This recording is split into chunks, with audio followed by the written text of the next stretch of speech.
नमस्कार, गौराई पैठणीमध्ये सगळ्यांचं स्वागत आहे। मी आज आपल्यासाठी खास मुनिया पैठणी घेऊन आली आहे। सुंदर पॅटर्न आहे, ओव्हरऑल बुट्टी आहे,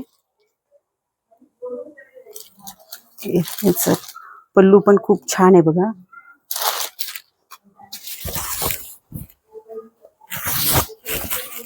पल्लू किती सुंदर आहे बघा। याची ओव्हरऑल बुट्टी आहे आणि बॉर्डर मुनियाची छोटी असल्यामुळे सुंदर दिसते बघा। आणि याचं ब्लाउज असं छान ब्रॉकेटचं दिलंय त्यांनी, हे बघा।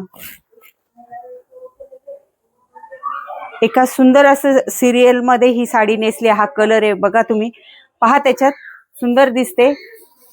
विण दोघांची तुटेने यामध्ये त्या स्वानंदीने नेसलेली आहे, सुंदर दिसते अंगावर। याच्यात कलर पण आहेत आपल्याकडे अवेलेबल, हे बघा। आपल्या N2 N4च्या कामगार चौकात दिशा गार्डन बिल्डिंग आतल्या साईडला आपलं शॉप आहे। शॉपला नक्की विजिट करा। हे याच्यातले सगळे कलर आहेत। याला ब्रॉकेटचं ब्लाउज असल्यामुळे ही सुंदर दिसते। एकदा शोरूमला नक्की विजिट करा। धन्यवाद।